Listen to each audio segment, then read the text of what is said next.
kidney injury. For any questions, please put the questions in the question and answer box or in the chat box, and we'll answer them at the end of the presentation. Thank you and welcome, Dr. Daisy.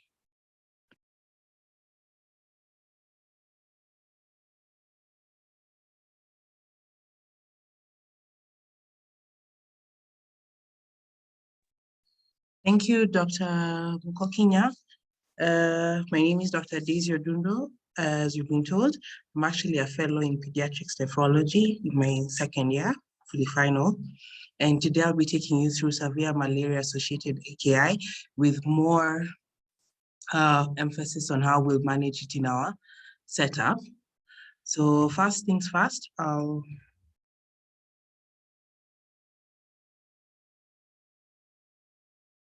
okay. So I'll just do a short case presentation of a child we had in the wards. Her name is H.A. and she's 12 years old, female who resides in Narok and was admitted on the 11th of April, 2022. And her presenting complaints at that point were headache for 7 days, yellowness of eyes for 5 days with vomiting for 5 days also. So in our HPI, this was a referral from Amalusi Kibaki Hospital. And as we said, the child presented with headache for 5 days, which was global and no convulsions noted. There was associated hotness of body for 5 days. There was abdominal pain for 5 days, as we said, with associated vomiting, which was coffee ground, but no diarrhea noted. Yellowness of eyes for 5 days was also noted, but there was no one who had come into contact with a similar presentation. General body malaise for 5 days, but there's history of travel to Kisumu 15 days prior to the onset of symptoms. And mom also is, at that point, was reported to have similar symptoms. Actually, we managed her for malaria. Child was then admitted to Mamalusi Kibaki Hospital, and a blood side for malaria parasite was positive. Child transfused, received 2 doses of artesunate, and it was then referred to our facility due to reduced urine output, and because it was coke-colored in urine and those elevated urea and creatinine. So this was her index admission. There's no history of other chronic illnesses, no non-food or drug allergies. Child is an only child, mother is a hairdresser, and there's no known family history of diabetes, hypertension, or sickle cell disease. So an examination at that point, child was noted to be sick looking, was pale with scleral jaundice. Child also had tachycardia of 120 beats per minute and tachypnea of 31 beats per minute, as much as she was saturating at 99% on non-rebreather at 10 liters per minute and had a weight of 54 kgs. When we go to the systemic exam, in the CNS, the patient was actually rated in time, place, and person. The pupils were bilaterally and equally reacting to light. Neck was soft and Cunningham's was negative. As we said, we noted the tachypnea, so the child was in respiratory distress, but the normal breath sounds. In the GIT, child was not noted to have, like, the only positive finding was just the hepatomegaly at 2 centimeters below the costal margin, and had in the cardiovascular, the capillary refill time was less than 2 seconds with normal heart sounds. So our impression at this point was severe malaria, AKI, with severe anemia. So our plan at that point was to do a full hemogram, to do blood works, which included the full hemogram, CRP, UVCs, LFTs, repeat the blood slide, and what to do urinalysis. The child was actually put on artesunate. We also put the child on ceftazidime, omeprazole, paracetamol. The child was transfused and a renal review was requested for. So when these are the other things that we did. We did a triple serology, coagulation profile, KUB, chest X-ray, what to start vitamin K, lactulose, multivitamins, and we had to restrict input to 400 mL per meter squared. We had to catheterize and to prepare the child for hemodialysis. So this was actually the plan by the renal review when they saw the patient. So the labs at that point, we saw malaria, there's no blood, there are no MPS seen. The ESR was actually elevated at 99. Triple serology was non-reactive. We had an INR of 1.16, PT of 15.8, and an EPTT of 29.7. So these are the labs that were taken during that duration when she was with us in the hospital. As you can note, the urea was actually quite high. Initially was at 24. I'm really querying this 54 at this point. But yes, so we had 24, creatinines were elevated at 510. Probably when we started dialysis, besides seeing a drop from here, 360, coming down to 319, 178, and by the 23rd, it had come to 95. The sodiums also were low, but you can see with time, and I think also with dialysis, they actually normalized, at least our case were within normal range.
I'm so sorry for that.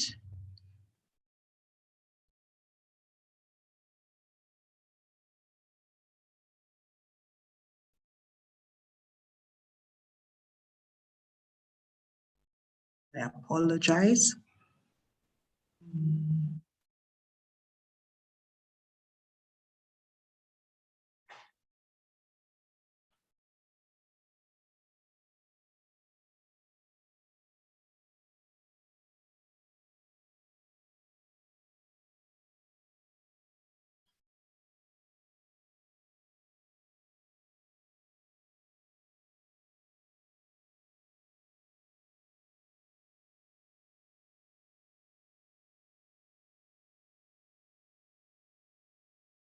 I apologize.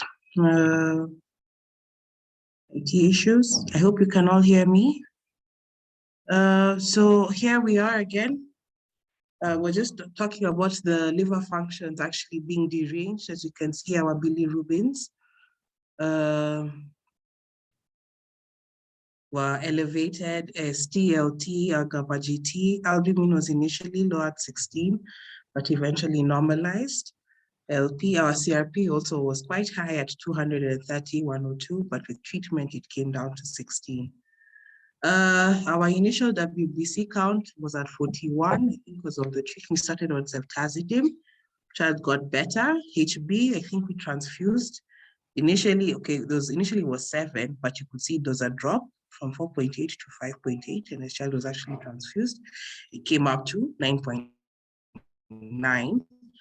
As requested, chest X-ray that was done was normal. KUB actually showed features of bilateral renal parenchymal disease with normal sized kidneys, and the bladder was well distended with normal thickness. So on the 14th, the child actually was noted to have reduced level of consciousness. At the point, a decision was made to switch the antibiotics to meropenem, and we were to continue the test unit for 6 days.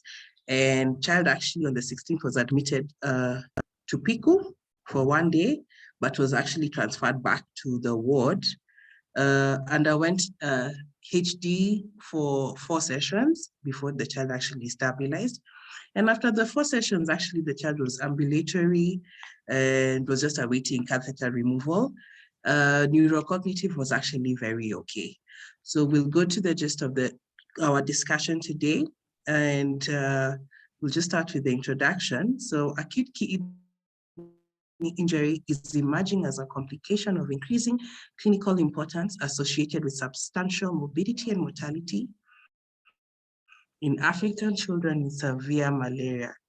According to the KDIGO criteria to define AKI, an estimated 24 to 59% of African children with severe malaria have AKI, with most times it being community acquired. AKI is a risk factor for mortality in pediatric severe malaria, with a stepwise increase in mortality across AKI stages. So this is also a risk factor for post-discharge mortality. We'll come to that, and is associated with increased long-term risk of neurocognitive impairment and behavioral problems in survivors. As I noted earlier, that our patient actually her neurocognitive was actually okay. So we're hoping the child won't even tip into CKD. So following injury, the kidney undergoes processes of recovery and repair. AKI is an established risk factor for chronic kidney disease and hypertension in survivors, and is associated with increased risk of chronic kidney disease in severe malaria survivors. So as much as our baby is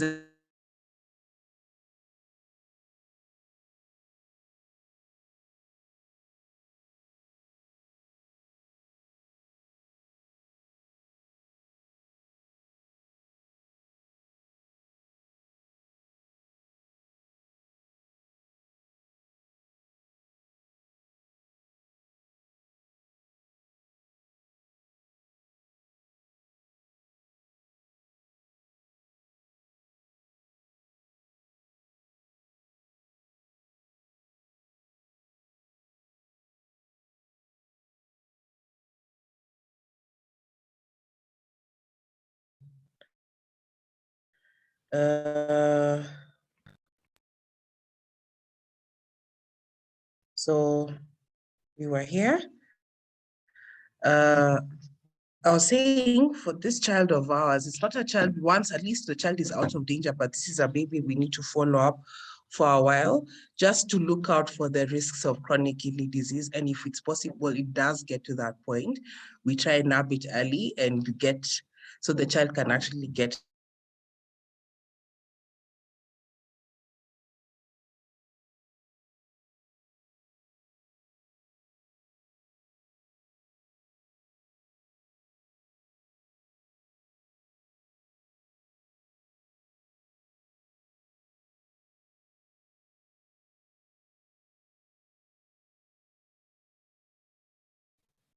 really not sure what's happening, but I hope we'll be able to finish soon.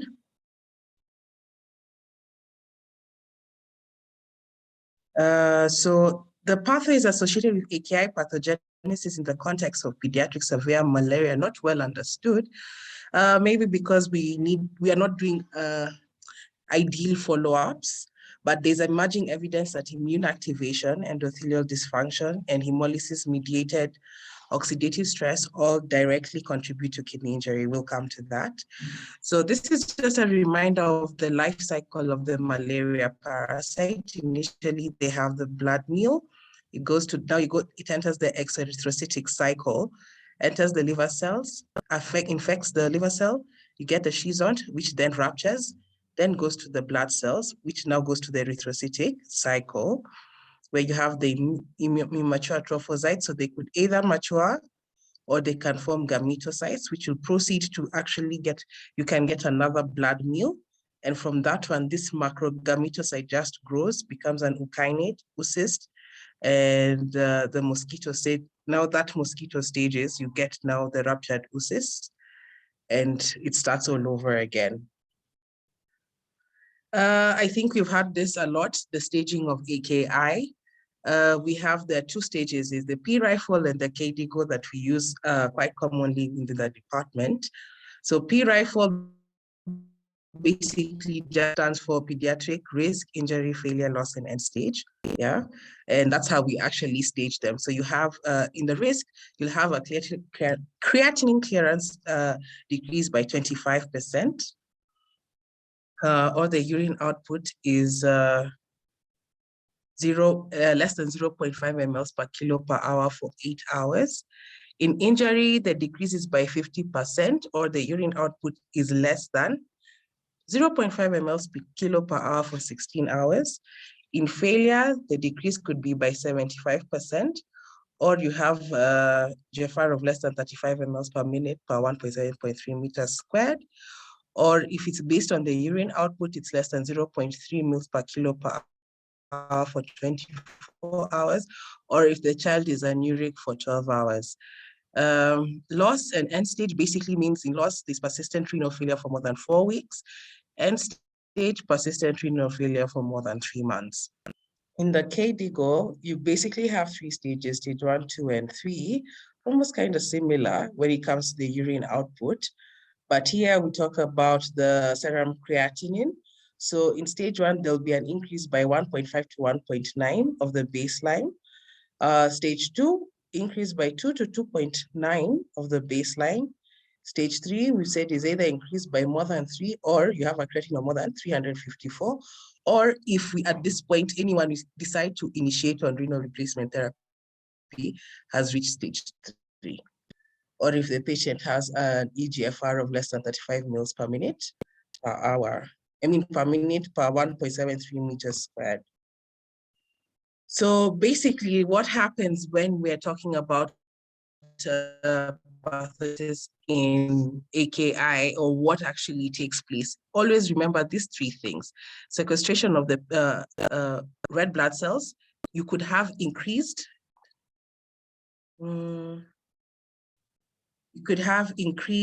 fluid loss and less intake, or there's host immune response. So what we were mentioning, the 3 earlier on. So when it comes to the RBCs, they clog the capillaries, and that will actually increase your lactate, your hydrogen, and decrease the ATP. And eventually you'll have a vascular resistance to pressure hormones, which, as we said, will cause generalized arterial vasodilation, lead to cardioregulatory response, and will lead to all these other things that are going to lead to AKI. When we talk about, normally a child who has an infection is at this point is not taking in any fluids. So they'll actually go into hypovolemia. And at that point is when you have that cardioregulatory response, where there'll be raised sympathetic tone or raised RAS, or the raised arginine vasopressin, which will lead to renal vasoconstriction with sodium and water retention, and that can lead to acute kidney injury. Now, when we come to this 3rd one, the host immune response, there'll be release of these cytokines, the ROI and the NO, or you can have deposition of immune complexes, which can actually lead to now that glomerular lesion and eventually lead to AKI. But the 3 things I think we should just remember when we're thinking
I'm so sorry.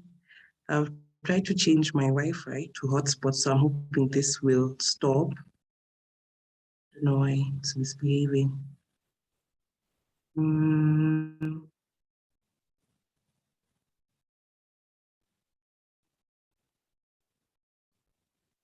We're almost done.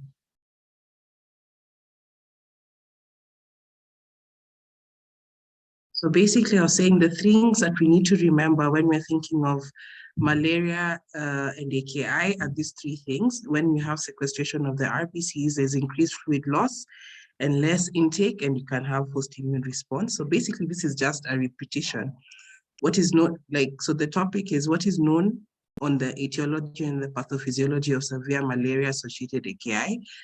It's just a repetition of what I've said earlier. So you have hypovolemia and hypoperfusion, nephrotoxins or the parasite sequestration, endothelial activation and microcirculatory dysfunction, or you can have inflammation and immune activation. So this is a bundle of treatment measures that we should always consider when we have patients who present with malaria in AKI. So the first thing that you should always remember is to discontinue all the nephrotoxic agents. Once you're done with that, make sure the volume status is actually ensured and there's perfusion pressure are within the normal range. Consider functional hemodynamic monitoring. So this is a child normally we should monitor closely, probably in the ICU setup, as ours was actually. Always monitor the serum creatinine and urine output. Avoid hyperglycemia. Do not use contrast medium when we're doing any investigations. Initially do non-invasive diagnostic workup. If that is not conclusive is when you can consider invasive diagnostic workup. Always give renal dosing for all these patients who have AKI. And in such patients, always consider renal replacement therapy. What we did for this 12-year-old is when we started hemodialysis. As I've said earlier, consider ICU admission and avoid subclavian catheterization. So the WHO recommendation for fluid resuscitation in pediatric severe malaria, first things first is immediate correction of the hypoglycemia, which will be caused by the malaria. If the child is unable to retain fluids, just start on maintenance at 3 to 4 ml per kilo per hour. If we note severe dehydration, just go to plan C that we normally use, that's in the booklet. And always record fluid input and output. These are patients who also should be catheterized, and it's good to do daily weights just to assess the fluid balance. What's the impact of AKI on short-term and long-term outcomes? We said for these patients, if it's short-term, like in this patient was not in the hospital for long. So our outcomes, I don't think we expect them to be really bad. But if the length of stay is actually increased, that's when we should be thinking of now cases of CKD or if there's issues with neurocognitive. But yeah, it's basically dependent on survival, the length of stay, and the risk of readmission or death. And another thing that is also noted is post-discharge. We could actually discharge mortality. So disability on discharge and long-term brain injury, just a repetition of everything. So this is just a diagram, just basically depicting how the progress of AKI can actually happen. Progress to CKD from AKI can actually take place. So it's actually multifactorial. You can have now maybe maladaptive repair of the kidneys, as we said, or maybe there's dysfunction of the mitochondria. There could be glomerular hyperfiltration, secretion of the bioactive messengers, infiltration of inflammatory cells. You can have stimulation of the fibrocytes and the myofibroblasts. You can actually, even these are the potential key regulators now, like the inflammatory cytokines, the NO, the galectin, adenosine, amongst others. Now, these are the things, if we could do regular checkups, are the ones that would be key pointers to tell us if we're heading to CKD. But because we're in a limited setting, it's very hard for us to do follow-up. So diagnosis of AKI in low to middle income settings. at least within our setup, we're able to do most of these ones. Okay, NGAL is not really common, but ideally it's something we need to start pushing for. So as we said, our UACs, we look at the urea, look at the creatinine. Urine NGAL is also very good. Urinalysis, something that I wish we could be doing on a regular basis. It will help us now pick up on so many things, especially now like the proteinuria, if there's blood. Just looking at the specific gravity can tell us a lot. If there's estimate, I think it should also be a practice for just these patients. Whenever we're suspecting AKI, it's really good to just do a GFR for every patient, and that will actually give you a guide of how to do the staging. I know it's not something that we do commonly. We just base it on, like, if we look at the creatinines, we say, oh, it's high, but it would be good practice if we actually did an estimated GFR for all our patients or we suspect who have AKI, and that will actually help us decide on the way forward, even when it comes to management, Yeah, so urine microscopy, urine biochemistry to elucidate etiology and assess severity. Renal imaging or biopsy is indicated in most of these patients, actually, if not all. So where are we? What are some of the things we need to keep in mind? Maybe when it comes to research, yeah. So maybe if there's a way we can improve, especially in our setup, improve access to affordable and quality diagnostics. We talked about the NGAL, probably come up with clinical guidelines, standardize these guidelines for accurate diagnosis, which will actually give us better outcomes. And also it would be good to just evaluate outcomes. So these are 4 pointers that we can use as research points or research priorities when we are thinking of AKI in our setting. Thank you very much. I would like again to apologize for the internet, but I hope I was very clear. Thank you, Dr. Kinya. Thank you, Dr. Daisy, for that very interesting and informative presentation. I'll just go straight to the questions. And if you have any questions, please write them out in the question and answer box. So the first question is from an anonymous attendee. They would like to know what is the reason for avoiding the subclavian catheterization.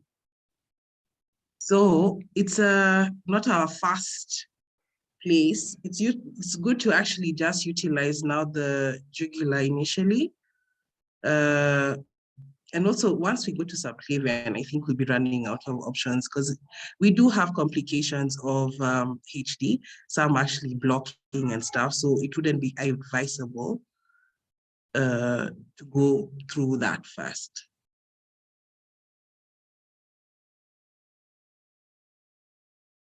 I hope that's clear. Thank you for that.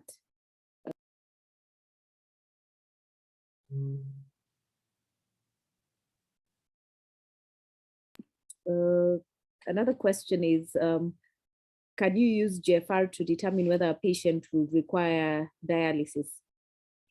Yes. Hence why I was saying and putting more emphasis, especially when every child comes in, at least that will help us with the staging and will help us now start the appropriate management for the baby. So yes, GFR for every baby should be done. Every child should have their GFR done, which now actually helps with the staging. Thank you for that. The next question is from Abdullahi. How early do you send for dialysis if there is no acute indication or negative blood slide? How early? Yeah. So as fast, it's all dependent on, there are many things actually that are dependent. If there's no acute indication, UECs, especially what we normally do is first history physical exam of the baby or the patient, how the patient is actually presenting, and all and also if we base it on our investigation. So if our ureas are elevated, creatinines are elevated, we just send actually for dialysis. And the earlier we think of dialysis, the better the outcomes of the babies, instead of buying time.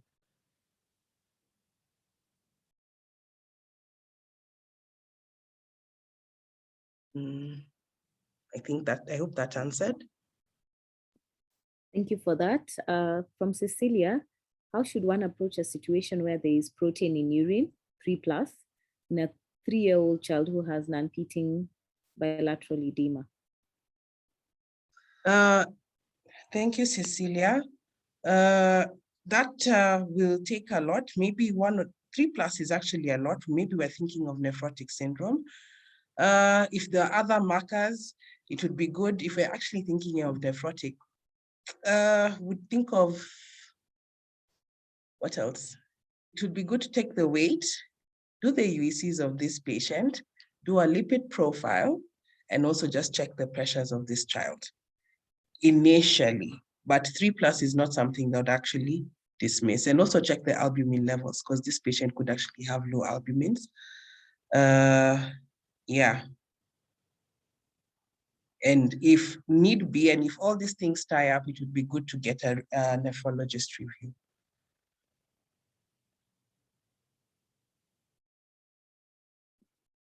Thank you for that. The next question is from Christopher.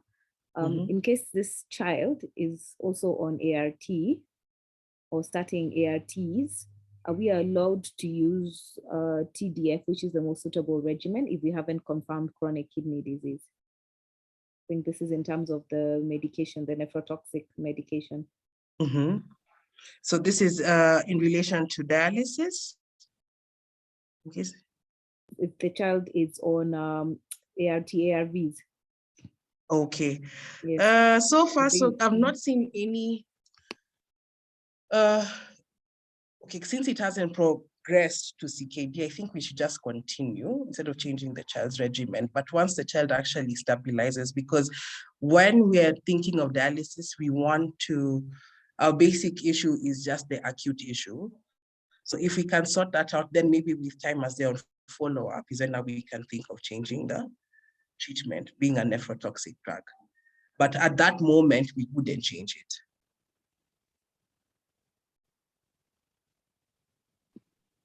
Thank you for that. The next question I'll combine two is from Stella and Isaac.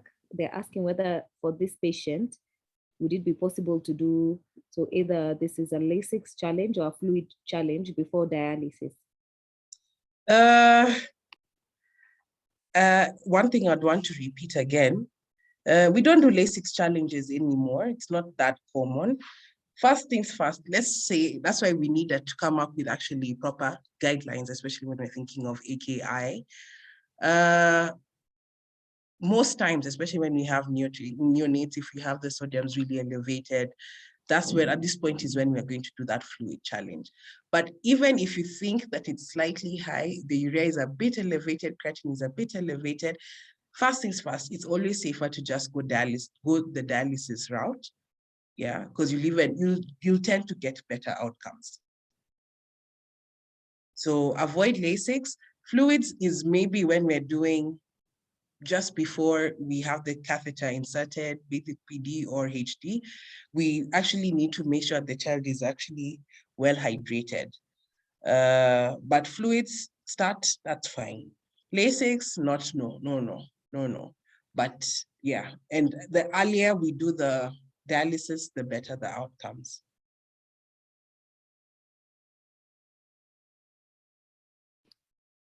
Thank you for that. Just a follow-up on the GFR. What is the cutoff estimated GFR to start dialysis in the absence of absolute indications for dialysis? The cutoff. Yes, for the GFR, when would you start dialysis using the GFR in the absence of absolute indications for dialysis? So it's that's a very vague question. At this point, I don't know what people mean by acute or no indication of, is it an indication of symptoms or?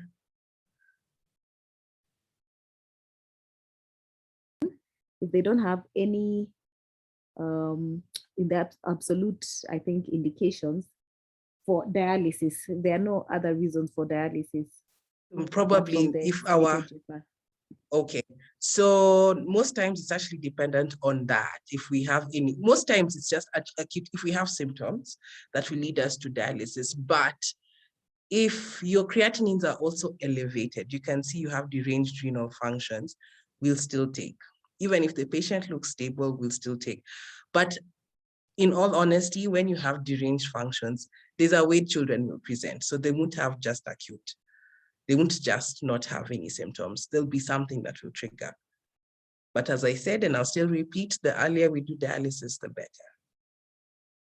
the outcomes. Thank you for that. From Omar, for this particular patient, won't giving plan C make the pulmonary edema worse? And how do you calculate the day's input to avoid fluid overload? So what happens is, because this is now, by the time we're thinking of plan C, is we're trying to prep for renal replacement therapy.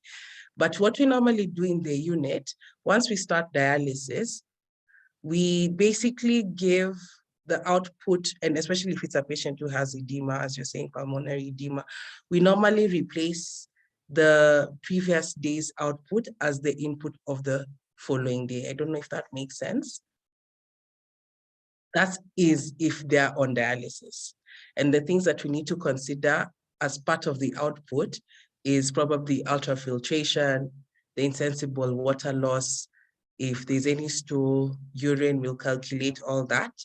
And the total of what we get is what we'll replace as the input for the following day.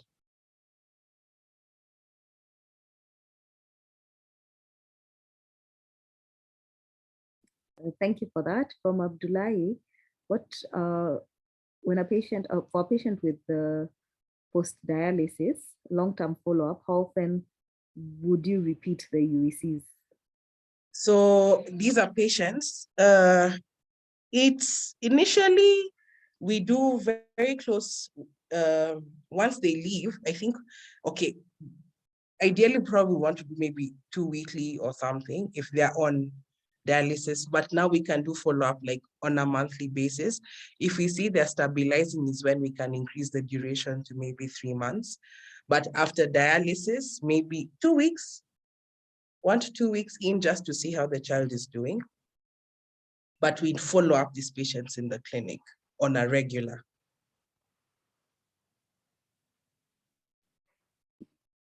For this patient, a question from Festus.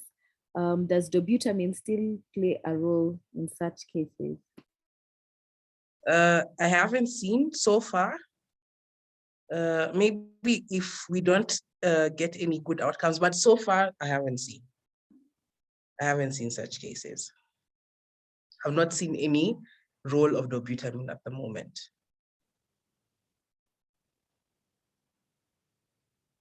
Well, thank you for that. Question from Patrick.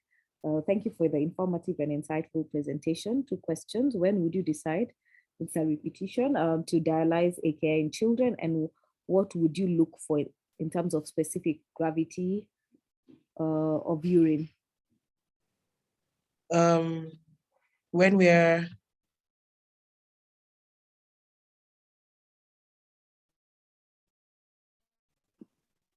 Sorry, when do you decide to dialyze acute kidney injury in children? So dialysis for children, as you said, when we have deranged workup, 1, and how also the child is presenting. That's when, and there are many things. Basically, the presentation of the child, the dialysis, many things. But those 2 for sure. Sorry, I think your Internet was a bit unclear. You could repeat Disappeared. the answer, please. Yeah. Oh, sorry. So, yeah, the internet can fail you. So basically, as I said, it's just basically how the child is presenting. History and physical exam. If a child has been anuric for more than even 12 hours, why not? Even if you think that the UECs are not that bad, but an anuric child is not someone we'd waste time with. Deranged UECs and just presentation of how the baby looks. Urinalysis, there's so many things we can pick up on the urinalysis, but especially, it's something that I know we don't do commonly, but it really gives us a guide to so many things. So even specific gravity, it's not that it's just one indication that will tell us that, oh, this is for AKI or stuff like that. But yeah, it's just good to do a urinalysis for most of these patients.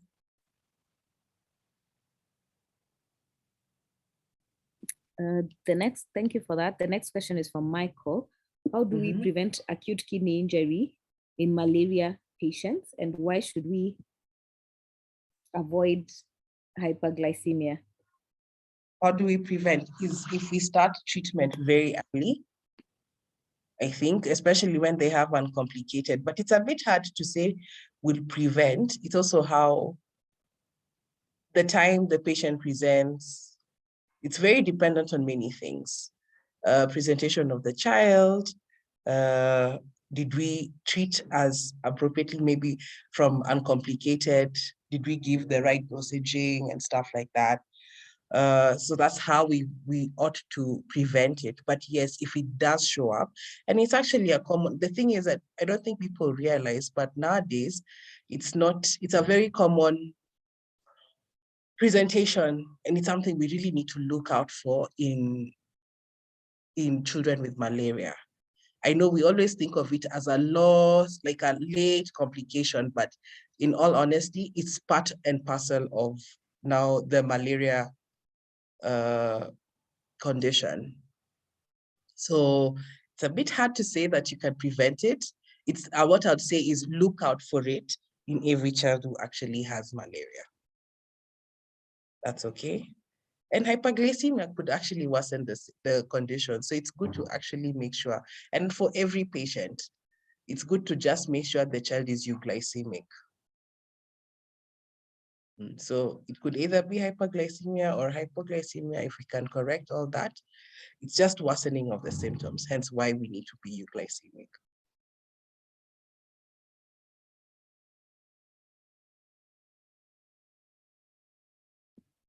Thank you for that. I think you have answered all the questions that have been posted so far. Okay. Maybe if you have any take-home messages that you'd want to give the participants before we close the session regarding this. Okay, as I've said, and actually based on what Michael has asked, most of these children who have malaria, please be on the lookout for AKI. Just do those UECs, do a urinalysis, it will give us a really good, if we do that on a regular, I think we'll tend to have very good outcomes and we'll reduce our morbidity and mortality. Number two, it would be good clinical practice to just do GFR for all these patients. Staging will help actually with how we're going to manage all these children. And also just keep in mind of the staging. You can use P-rifle as a indicator. Yes, and if you do get stuck anywhere, always call the pediatric nephrologist to review. Thank you. Thank you for those last remarks, and thank you again for presenting this very interesting case and the topic thereafter. I think we are done with the questions. And thank you for the closing remarks. Thanks. I'll hand over to Mwenda. I think we are done with today's session. Thank you all for attending this session.